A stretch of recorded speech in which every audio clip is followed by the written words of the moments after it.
नमस्कार, आप देख रहे हैं न्यूज़ 18 का डिजिटल प्लेटफॉर्म और मैं हूं आपके साथ सृष्टि शेखर। कर्मचारियों और पेंशनर्स के लिए 8वें वेतन आयोग को लेकर इंतजार लगातार बढ़ता जा रहा है और सबसे बड़ा सवाल यही है कि आखिर 8वां वेतन आयोग कब लागू होगा। मगर आयोग की सिफारिशें लागू होने में देरी होती है तो क्या कर्मचारियों को पिछली तारीख से पूरा एरियर मिलेगा या फिर सरकार एरियर की रकम में कटौती कर सकती है। और इसी बीच सोशल मीडिया पर एरियर को लेकर कई तरह के दावे तेजी से वायरल हो रहे हैं। कुछ पोस्ट में दावा किया जा रहा है कि सरकार 8वें वेतन आयोग में एरियर की कटौती कर सकती है, लेकिन यहाँ पर सबसे जरूरी बात यह है कि सरकार की तरफ से अभी तक एरियर में कटौती को लेकर कोई अतिरिक्त जानकारी या फिर फैसला सामने नहीं आया है। तो ऐसे में कर्मचारियों को कितना एरियर मिल सकता है, फिटमेंट फैक्टर बढ़ने पर बेसिक सैलरी कितनी हो सकती है और अगर बढ़ी हुई सैलरी अप्रैल 2027 में मिलती है तो करीब 15 महीने का एरियर कितना बनेगा। आइए इस पूरी खबर को आसान भाषा में समझते हैं। तो देरी होने पर यह पूरा एरियर मिलना चाहिए, ये सवाल लोगों के मन में है। 8वें वेतन आयोग को लेकर national federation of Indian railway man यानी कि NFIR के वर्किंग प्रेसिडेंट BC शर्मा ने अपनी राय रखी है। मिंट की एक रिपोर्ट के मुताबिक BC शर्मा का कहना है कि अगर 8वें वेतन आयोग को लागू करने में देरी होती है तो कर्मचारियों को पूरा एरियर मिलना चाहिए। हालांकि उन्होंने ये भी स्पष्ट किया है कि सरकार की तरफ से अभी तक 8वें वेतन आयोग लागू करने की तारीख का आधिकारिक ऐलान नहीं हुआ है और यही वजह है कि फिलहाल एरियर को लेकर स्थिति पूरी तरीके से स्पष्ट नहीं है। यानी कि सोशल मीडिया पर चल रहे दावों को अभी सरकारी फैसला नहीं माना जा सकता। तो देखिए 1 जनवरी 2026 से अगर जो 8वां वेतन आयोग है वो लागू होना था। वेतन आयोग को लेकर परंपरागत तौर पर इसकी सिफारिशों के प्रभाव एक तय तारीख को माना जाता है और वहीं 8वें वेतन आयोग के मामले में 1 जनवरी 2026 से प्रभावी होने की उम्मीद जताई जा रही थी, लेकिन आयोग की प्रक्रिया और अंतिम सिफारिशों को लेकर अभी इंतजार जारी है। आयोग की रिपोर्ट सरकार को सौंपे जाने, उसके बाद सरकार द्वारा उसमें सिफारिशों को स्वीकार करने की प्रक्रिया पूरी हो जाने के बाद ही जो वास्तविक तस्वीर है वो ही साफ हो पाएगी। अब इसी वजह से फिलहाल केंद्रीय कर्मचारियों को 7वें वेतन आयोग के अनुसार ही वेतन मिल रहा है और पेंशनर्स को भी मौजूदा व्यवस्था के अनुसार पेंशन मिल रहा है। सरकार ने अभी तक 8वें वेतन आयोग की बढ़ी हुई सैलरी के भुगतान की कोई अंतिम तारीख घोषित नहीं की है। अगर अप्रैल 2027 से बढ़ी सैलरी मिले तो बात करते हैं कि उसका संभावित स्थिति उसकी क्या बनेगी, जिसे लेकर कर्मचारियों के बीच सबसे ज्यादा इस वक्त चर्चा है। तो देखिए मान लीजिए अगर 8वें वेतन आयोग को प्रभावी तरीके से 1 जनवरी 2026 से माना जाता है, लेकिन बढ़ी हुई सैलरी का वास्तविक भुगतान अप्रैल 2027 से शुरू होता है, तो ऐसी स्थिति में 15 महीने का एरियर बन सकता है। लेकिन ध्यान रखिए ये सिर्फ अनुमान है। वास्तविक एरियर इस बात पर फिर निर्भर करेगा कि सरकार आयोग को किस तारीख से लागू करती है, सिफारिशों को किस तरीके से स्वीकार करती है और जो नया फिटमेंट फैक्टर है वो कितना तय किया जाता है। तो फिटमेंट फैक्टर से कितना वेतन बढ़ेगा, ये भी एक सवाल है। तो सबसे महत्वपूर्ण हिस्सा फिटमेंट फैक्टर से माना जाता है और वेतन आयोग में फिटमेंट फैक्टर का इस्तेमाल मौजूदा बेसिक पे को संशोधित करने के लिए किया जाता है। 7वें वेतन आयोग में फिटमेंट फैक्टर 2.57 था और इसके आधार पर न्यूनतम बेसिक सैलरी 7,000 रुपये से बढ़कर 18,000 रुपये हुई थी।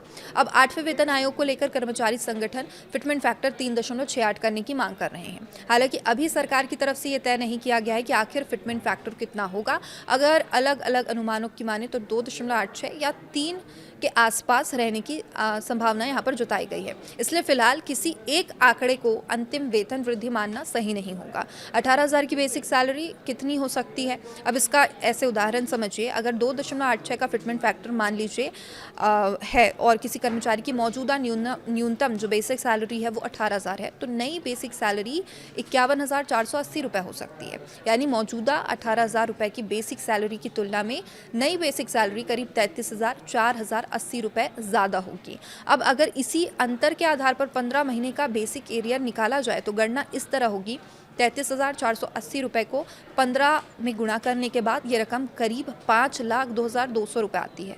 लेकिन यहाँ एक बार फिर ये समझना ज़रूरी है कि 5,02,200 रुपये का आंकड़ा सिर्फ एक अनुमानित बेसिक एरियर है। इसमें भत्तों और अन्य वेतन घटकों को शामिल नहीं किया गया है। वास्तविक एरियर इससे अलग हो सकता है। 50,000 बेसिक वालों को कितना एरियर मिलेगा? तो अब मान लीजिए कि किसी केंद्रीय कर्मचारी की मौजूदा बेसिक सैलरी 50,000 है। अगर 2.86 का फिटमेंट फैक्टर लागू होता है तो अनुमानित बेसिक सैलरी 1,43,000 रुपये हो सकती है। इस स्थिति में मौजूदा और नई बेसिक सैलरी के बीच अंतर 93,000 रुपये हो जाएगा। अगर इसी अंतर को 15 महीने से गुणा करें तो करीब 13,95,000 रुपये यानी लगभग 14 लाख रुपए का बेसिक एरियर बनता है। लेकिन फिर वही बात, अब ये केवल अनुमानित गणना है, इसे सरकार द्वारा घोषित एरियर नहीं माना जा सकता। पेंशनर्स के लिए भी अब बड़ा इंतजार है। 8वें वेतन आयोग से सिर्फ केंद्रीय कर्मचारियों के लिए ही ये महत्वपूर्ण नहीं है, बल्कि केंद्रीय पेंशनर्स की नजरें भी इस पर टिकी हुई है। नई वेतन संरचना और फिटमेंट फैक्टर में बदलाव का असर पेंशन की गणना पर भी पड़ सकता है। हालांकि पेंशन में वास्तविक बदलाव कितना होगा, ये भी आयोग की अंतिम सिफारिशों और सरकार के फैसले के बाद ही स्पष्ट होगा। इसलिए पेंशनर्स के लिए भी फिलहाल किसी वायरल कैलकुलेशन को अंतिम मान लेना सही नहीं है। एरियर में कटौती की खबर कितनी सही है, अब सबसे बड़ा सवाल यही है कि क्या सरकार 8वें वेतन आयोग के लिए एरियर में कटौती कर सकती है। तो फिलहाल इस बारे में कोई आधिकारिक फैसला नहीं आया है, लेकिन सोशल मीडिया पर चल रहे दावों को लेकर कर्मचारियों को सावधान रहने की ज़रूरत है, क्योंकि जब तक केंद्रीय सरकार की तरफ से कोई आधिकारिक आदेश या अधिसूचना जारी नहीं होती, तब तक एरियर की रकम को लेकर किसी भी निश्चित आंकड़े पर भरोसा करना जल्दबाजी होगी। तो देखिए, कुल मिलाकर 8वें वेतन आयोग को लेकर कर्मचारियों और पेंशनर्स का इंतजार अभी खत्म नहीं हुआ है, लेकिन सबसे महत्वपूर्ण 3 चीज़ें हैं: आयोग की अंतिम सिफारिश, सरकार की मंजूरी और फिटमेंट फैक्टर। अगर 8वें वेतन आयोग को पिछली प्रभावी तारीख से लागू किया जाता है तो भुगतान बाद में शुरू होता है, तो कर्मचारी को एरियर मिलने की संभावना है, और इसी अंतराल पर निर्भर करेगा कि एरियर कितना होगा, इसमें कटौती होगी या फिर भुगतान होगा। इसका अंतिम फैसला सरकार के आधिकारिक आदेश के बाद ही स्पष्ट होगा। इसलिए फिलहाल 5 लाख रुपए या 14 लाख रुपए जैसे आंकड़ों को केवल अनुमानित कैलकुलेशन के तौर पर देखें, सरकारी घोषणा के तौर पर नहीं। और केंद्रीय कर्मचारियों और पेंशनर्स के लिए सबसे ज़रूरी है कि 8वें वेतन आयोग से जुड़ी किसी भी बड़ी खबर पर भरोसा करने से पहले सरकार की ऑफिशियल वेबसाइट पर जानकारी जो साझा होगी उसका इंतजार करें, या फिर ऐसा कोई वायरल वीडियो आप देख लेते हैं तो एक बार इसकी आधिकारिक पुष्टि ज़रूर करें।